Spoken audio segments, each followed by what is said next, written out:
Olá, vamos para mais uma aula, de biologia, dando sequência aí aos filos dentro do reino animal. Hoje o filo da vez é o filo dos artrópodes, né?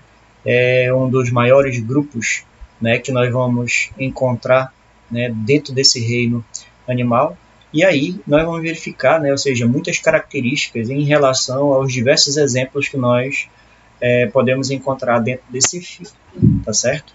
Então, nesse caso, a gente vai verificar, o significado, de artrópode pela possibilidade desses exemplos ou exemplares ou esses animais dentro desse grupo, terem constituído patas de natureza articulada.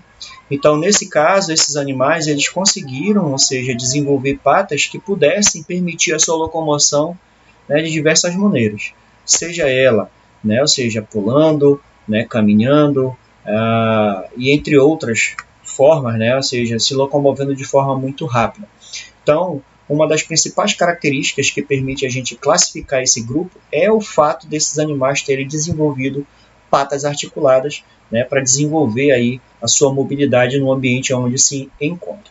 Então, nesse caso, eu tenho que entender que o local onde a gente pode estar encontrando, ou seja, esses animais são diversos. Eu posso estar encontrando ele, sobre a superfície do solo, são animais aéreos, aquáticos, desenvolvendo aí atividades diversas dentro desse ambiente, dentro da natureza, tá certo? Outra característica importante desse grupo é a questão da presença, ou seja, de um exoesqueleto, É isso que caracteriza, ou isso que permite a gente, identificar, o grupo dos artrópodes. Então, nesse caso, eu vou verificar que esses indivíduos eles necessitam trocar, o seu esqueleto.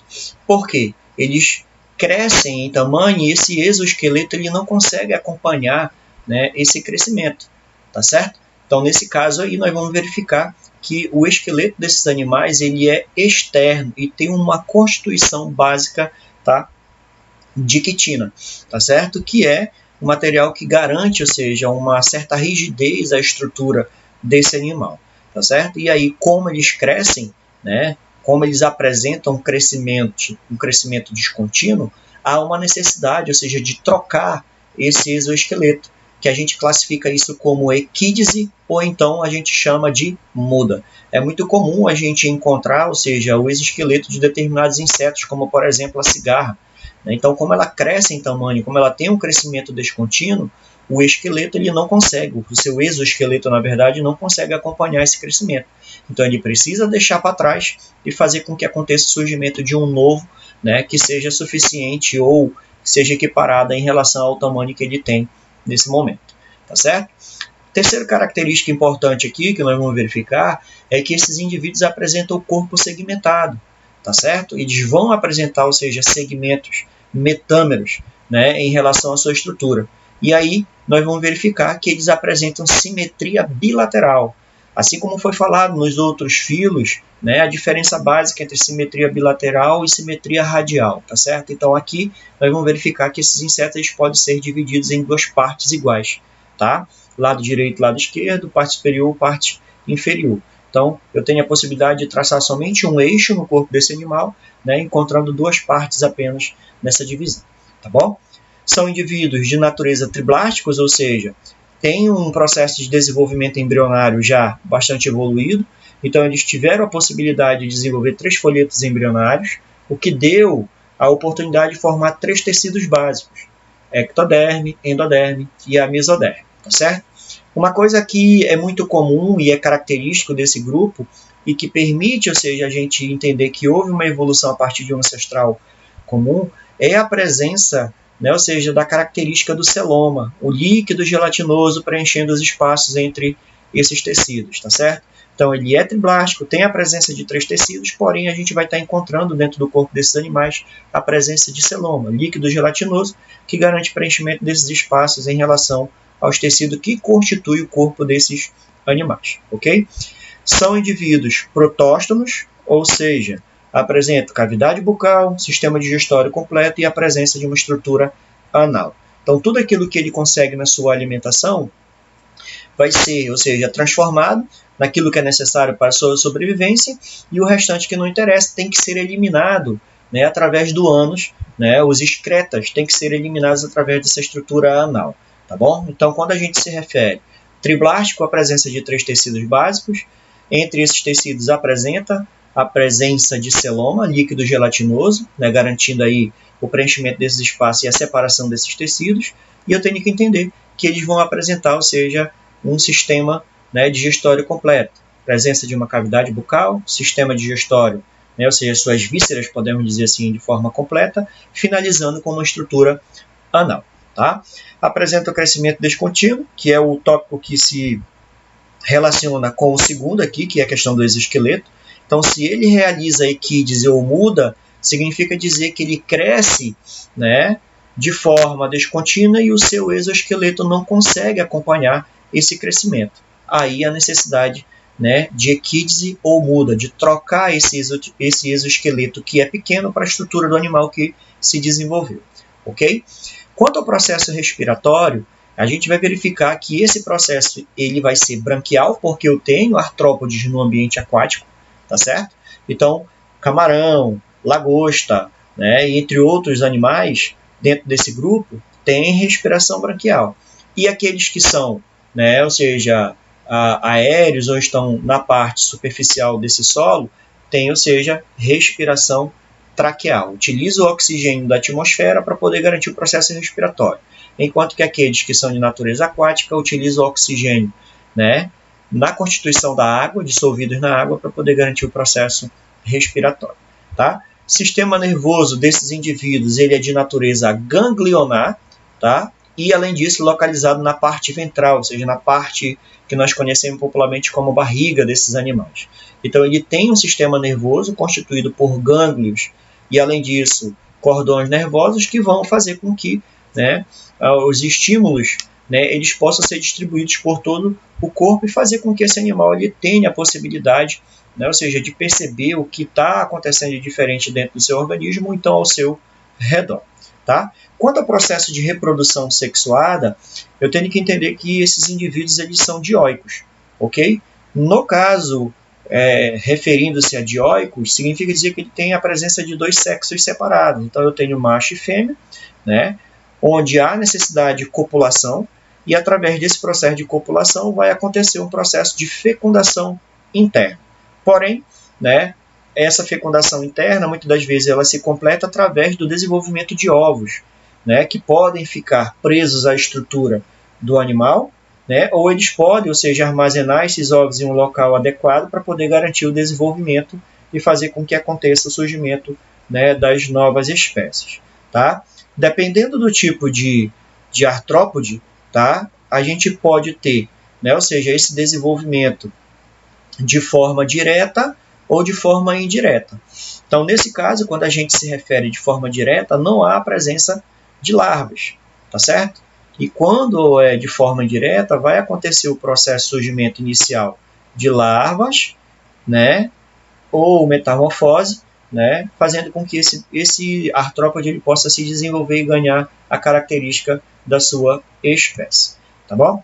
Nessa tabela, eu achei interessante colocar porque a gente consegue encontrar, né, o grupo de artrópodes, quem são eles, quais são o tipo de artrópodes que constitui esse grande grupo, né, que no caso serão insetos, aracnídeos, né, insetos, a maior parte daqueles que voam, né, tem vários exemplos. Aracnídeos, a gente vai estar encontrando a aranha, escorpião e os ácaros. Tá? Crustáceos, aí a gente tem vários, né? No caso aqui da exemplificação, a gente tem uma lagosta, tem um camarão, nós vamos ter aqui também os caranguejos, siris, entre outros. Tá? O grupo dos quilópodes, que eu vou ter como principal exemplo a lacraia, e os diplópodes, que a gente vai ter, né, o famoso piolho de cobra, ou que a gente classifica ou chama como emboá. Então, de acordo com o tipo ou com o exemplo de artrópode que a gente tem dentro do grupo, a gente tem características importantes aqui em relação, né, à sua anatomia. Então, nesse caso, dentro da tabela, a gente vai ter a divisão do corpo, nós vamos ter a possibilidade de saber se esse animal ele apresenta cabeça, tórax e abdômen, ou então só cefalotórax e abdômen. tá certo? Então, de acordo com o tipo ou o exemplo de artrópode, eu posso estar encontrando uma divisão diferente. Por exemplo, insetos, a gente vai verificar que ele tem a presença de uma cabeça muito bem desenvolvida, a presença de uma estrutura que a gente chama de tórax, né, e a região abdominal, tá? Quando comparado com uma aranha, comparado com um crustáceo, né, um aracnídeo, um crustáceo, um quilópode, a gente vai verificar, né, que é diferente a organização, tá certo? Aqui no aracnídeo a gente vai estar encontrando apenas cefalotórax e abdômen, e além disso, né, ou seja, as suas estruturas locomotoras, né? E no crustáceo a mesma coisa, cefalotórax e abdômen, tá bom? Então há uma grande diferença e é uma das características que eu posso observar em relação a todos os exemplos e saber definir que tipo de artrópode eu estou trabalhando, tá? Quanto ao número de antenas, né? O número de patas que esses animais apresentam, né? O tipo de respiração que eu comentei lá há pouco, se é branquial ou se é traqueal, tá certo? O ambiente onde esse indivíduo ele vai estar presente, tá certo? Os exemplos mais comuns que a gente vai encontrar em relação a cada um desses artrópodes, ok? A presença, se há a presença de quelícera ou não. Nesse caso aqui, essa estrutura ela é muito comum e é encontrada principalmente dentro do grupo dos aracnídeos, tá? Ela é uma estrutura que é utilizada justamente para garantir a comunicação, nesse caso, do alimento em relação à cavidade bucal desses animais. Eu vou estar encontrando isso nas aranhas e, além disso, lá no grupo dos escorpiões, tá? A presença de pedipalpos, né, que é um par que está relacionado à questão da estrutura locomotora, e a questão da presença de mandíbulas, né, em relação, né, a cada um desses indivíduos. Tá? Nesse caso aqui, né, alguns são utilizados na alimentação, alguns apresentam toxinas que podem, né, ou seja, promover irritação, né, dentro da espécie humana, pode promover paralisia em relação a outros animais para poder ser utilizados como fonte alimentar, tá certo? E alguns deles são benéficos, né? A questão do homem, por exemplo. Então, a abelha, nesse caso, vale a pena a gente ressaltar que ela vai estar sendo responsável por produzir um alimento importante que é o mel, tá? Então, coleta o néctar lá das flores, armazena isso dentro das suas colmeias, produzindo e armazenando, né, esse tipo de alimento que a gente utiliza, né, dentro da nossa base alimentar, da pirâmide alimentar. Né, os crustáceos, que também são utilizados, né, como fonte alimentar. Existem aqui outros exemplos, né, e existem algumas civilizações que utilizam esses animais como fonte alimentar, né, ou seja, uma alimentação mais exótica. Né, porém, né, é comum dentro do nosso país a questão da utilização daquilo que a abelha produz, que é o mel, né, e o uso dos crustáceos aqui como fonte alimentar. Tá bom? E aí na tabela você tem a oportunidade depois de pausar o vídeo e verificar, ou seja, as principais características relacionadas à questão de divisão de corpo, número de antenas, número de patas que esses animais, que podem ser 3, 4, 5 ou até mais, tá certo? E tipo de respiração, o ambiente em que vive e, além disso, outras exemplificações e estruturas que podem ser, né, ou seja, específicos de cada um desses exemplos básicos aqui, tá? Quanto à questão do desenvolvimento desses insetos, a gente vai verificar que esses insetos podem se desenvolver sem sofrer metamorfose, tá certo? Ou utilizando o processo de metamorfose. Então, os insetos que não usam metamorfose, a gente classifica como ametábolo, tá certo? Então, significa dizer que esse indivíduo ele vai surgir de forma direta, né? Ou seja, apresenta uma estrutura, né? Aqui, ou seja, uma ninfa muito pequena, né? Que vai fazer com que ocorra um crescimento e ele atinja uma forma adulta, que é aquilo que a gente chama de ímago, tá certo? Então, no caso do exemplo aqui de inseto que não sofre metamorfose, foi colocado a traça do livro, né? É muito comum a gente encontrar em livros muito antigos ou jornais, ou então papéis que estão acumulados por muito tempo, né, em ambientes que tem pouco arejamento, pouco ar, então é comum a gente encontrar esse tipo de inseto. Então, ele tem um desenvolvimento ametábolo, significa dizer que ele não sofre metamorfose, tá? E a gente pode estar encontrando, nesse desenvolvimento dos insetos, a questão seja de uma metamorfose incompleta ou então uma metamorfose completa. Então, no caso do gafanhoto, ele é um hemimetábolo, então significa dizer que ele tem, né, ou seja, uma metamorfose incompleta. Então, surgem os ovos, a reprodução é sexuada, são dioicos, sexos separados no caso, fecundam, né, ou seja, seus gametas gerando ovos. E desses ovos surgem, né, no caso aqui o exemplo do gafanhoto, tem um tamanho miniatura. Né? E aí o que acontece? Essa miniatura, né, ela vai, ou seja, se desenvolver, porém, né, a gente vai verificar que, além das patas articuladas, ele vai estar apresentando um par de asas, ou 2 pares de asas, depende muito do tipo de inseto. Então, nesse caso aqui, ou seja, um desenvolvimento hemimetábulo, ou seja, uma metamorfose incompleta, tá? Onde não tem fase larval. No caso da mosca, é um exemplo de inseto que sofre metamorfose de forma completa, tá certo? Se sofre metamorfose de forma completa, eu classifico isso como holometábolo, tá bom? Que é a mosquinha doméstica, aquela que fica perturbando a gente na hora do almoço ou quando você está preparando algum alimento. Então, nesse caso, ovos, surge inicialmente uma larva, essa larva, né, ela evolui para uma pupa, e dessa pupa evolui surgindo aquilo que a gente conhece como mosca, que é a fase adulta dela. Tá? Então, no caso, o desenvolvimento dos insetos pode acontecer sem metamorfose, que eu classifico como ametábolo, ou sofrendo metamorfose, de forma incompleta ou de forma completa. Metamorfose incompleta é classificada como hemimetábolo e metamorfose completa, holometábolo. Tá ok? Então, nesse caso, é o que vai acontecer com o desenvolvimento, né, dos insetos. E isso, né, em relação ao maior grupo, né, que nós vamos estar encontrando aí dos artrópodes, é o grupo dos insetos. Ok? Aqui nós temos a possibilidade de encontrar nos diversos exemplos, né, as estruturas que esses artrópodes apresentam. Tá certo? Então, a estrutura externa da aranha, por exemplo. Então, lá na tabela que eu coloquei para vocês, está dizendo lá quais são as estruturas que você vai encontrar, que você pode estar encontrando. Então, por exemplo, nós vamos verificar que ele é dividido em 2 regiões básicas, então ele só apresenta cefalotórax, então tanto a cabeça como o tórax é uma estrutura só, tá certo? Separado, tá? Separado da região que a gente chama de abdômen. Ou seja, constituindo essa estrutura, eu vou verificar que na região do cefalotórax, esse animal ele apresenta, tá, um par, 2 pares, 3 pares básicos, tá?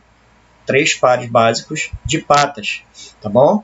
Então, nesse caso aqui, ele apresenta 6 perninhas, tá? A gente conta isso em pares. Nós vamos verificar que ele apresenta um par de olhos na parte superior. Nós vamos ter a presença de quelíceras, que são estruturas, ou seja, que vão como se fossem... É muito parecido com o acúleo, né, das roseiras. Então, é como se fosse um espinho dobrado, né, fazendo uma analogia aqui. Tá? Então, nós vamos estar encontrando um par de quelíceras nesses indivíduos, tanto na aranha como também lá no escorpião. A gente tem pedipalpos, que são estruturas que vão conduzir o alimento em direção à cavidade bucal. Tá? No caso da aranha, ela vai apresentar um orifício anal e tem a presença, ou seja, de fiandeiros. Né? Então, a característica importante desse, né, ou seja, desse artrópode é a questão de produção de fios, né, que vão garantir a sustentação da sua estrutura. Elas vão, ou seja, tecer esse material para que elas possam garantir a sua alimentação, capturando insetos ou qualquer outro tipo de ser vivo que possa ser utilizado na alimentação. Tá certo? Então, a aranha ela tem uma estrutura externa constituída apenas de cefalotórax, cabeça e tórax constituem uma única estrutura, separado da estrutura abdominal. E as suas patas estão localizadas ou fixadas na região do cefalotórax. Tá? Além disso, apresenta olhos, um par de quelíceras e a presença de pedipalpos, que são estruturas que vão aproximar o alimento em relação à sua cavidade bucal. Quando a gente faz a observação de um inseto, de um gafanhoto, por exemplo, né, a gente vai verificar que há 3 regiões básicas, uma separada da outra: cabeça, tórax e abdômen. Ok? Então, nesse caso, na cabeça, o que eu vou estar encontrando? A presença de um par de antenas, a presença de ocelos e a presença de olhos compostos. Tá? E, além disso, a presença de peças bucais. Então, é muito comum a gente encontrar, ou seja, nesses insetos, no gafanhoto, na libélula, né, na ponhamesa, que, né, são exemplos de insetos muito comuns. Na região do tórax é onde eu vou estar encontrando a presença, né, ou seja, das patas. Então, tem 1, 2, 3 pares de patas, ou seja, 6 pernas também. E todas elas articuladas para garantir a questão, né, da locomoção, seja ela locomover de forma muito lenta ou então utilizar elas no salto. Então, no caso do gafanhoto, do grilo, eles têm as patas traseiras articuladas e, além disso, são maiores. É isso que vai garantir com que ele possa garantir impulso de pular de uma estrutura para outra, né? E dependendo, ou seja, desse animal, ele pode estar utilizando também as suas asas que estão conectadas na região do tórax para garantir essa locomoção, ok? Na região do abdômen, né, nós vamos verificar a presença aqui de um segundo par de asas e a presença da estrutura, né, de espiráculos, né, que vão, né, ou seja, constituir esse abdômen e, além disso, o ovo opositor, né, que são estruturas responsáveis por garantir a questão de colocação de ovos desses insetos sobre uma superfície e garantir a perpetuação da sua espécie. Tá bom? Nós vamos ter aqui a estrutura básica de um camarão. Nesse caso aqui, o crustáceo é muito parecido com a estrutura da aranha, porque ele só apresenta cefalotórax e abdômen. Aqui na nossa região é muito comum a gente utilizar, ou seja, esse crustáceo como fonte alimentar, né? Seja ele o camarão regional, seja ele o camarão rosa ou o camarão pitu. Então, vão apresentar a mesma estrutura, cefalotórax ou abdômen. E aqui na imagem, né, você tem a possibilidade de estar encontrando todas as estruturas na parte interna, né? E aí a gente vai verificar que eles têm, ou seja, a presença de um par de antena, eles captam, né, ou seja, tudo aquilo que está à sua frente, através de receptores químicos. Tá? Então, eles captam, verificam como o ambiente está. Tem a presença, tá? Ou seja, de um par de patas com a presença de pinça. Isso também é muito comum dentro do grupo dos aracnídeos, no caso do escorpião, né? Então, ele tem essa formação de pinça justamente para garantir a captura e a defesa, né? Ou seja, da sua estrutura, tá certo? E a gente vai estar encontrando, né, a presença de segmentos na estrutura desse animal, né? E aí eu vou ter aqui no corpo de um camarão a presença do telson, que é a junção de várias, posso dizer aqui, de vários metâmeros, formando o maior. E geralmente é nesse local que vai acontecer o processo reprodutivo. Tá? E aí o que acontece? Os ovos desse tipo de artrópode ele fica, né, armazenado na parte ventral do corpo do animal. Tá certo? É comum a gente utilizar o camarão muitas das vezes ovado. Ele foi capturado aí, né, através de uma tapir lá, né, ou seja, no período, né, de reprodução. Tá? Aqui nós vamos ter, né, o quilópode, né, que no caso é a centopeia. Nós vamos verificar que ele tem um par de antenas, a presença somente de cabeça e a presença de tronco. Chamado de centopeia pelo número, né, de patas que você tem ao longo do corpo, ou seja, em cada segmento, né, do corpo desse animal. Então, nesse caso, esses animais aí, eles podem crescer até 30 centímetros, até mais em comprimento, podem ser menores, dependendo, seja, da sua espécie, né, mas sempre apresentando essa característica. Um par de antenas, justamente para captar estímulos químicos à sua frente, né, a presença de olhos nessa estrutura da cabeça, né, e, nesse caso, são perigosos porque apresentam toxinas. Tá? E aqui a gente tem o piolho de cobra, fazendo uma comparação, né, daquilo que a gente chama de piolho de cobra ou emboá, né, em relação à lacraia. Tá? Há uma diferença muito grande. E esse animal aqui, muitas das vezes, quando você toca nele, o que acontece? Ele se enrola. Né? Isso é uma forma de defesa, né, desse animal aqui. E esse, muitas das vezes, ele para a sua movimentação, mas pode ser um animal, né, ou seja, que pode atacar para poder se defender. Tá ok?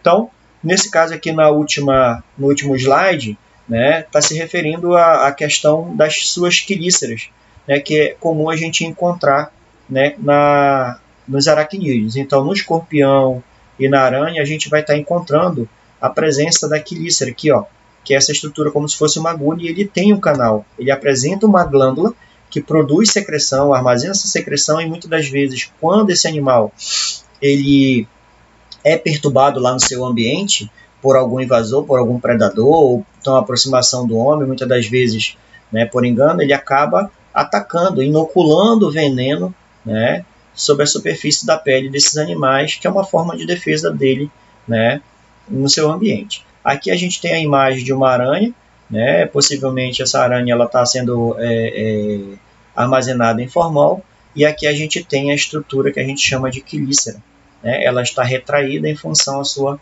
cavidade bucal. Essa é a parte ventral do corpo, né, de um aracnídeo, tá certo? Então, quando a gente se refere aos artrópodes, a gente tem que entender todas essas características, né, importantes aí, né, que a gente encontra. É um assunto muito extenso, né, existe várias e várias outras informações em que a gente pode, né, ou seja, encontrar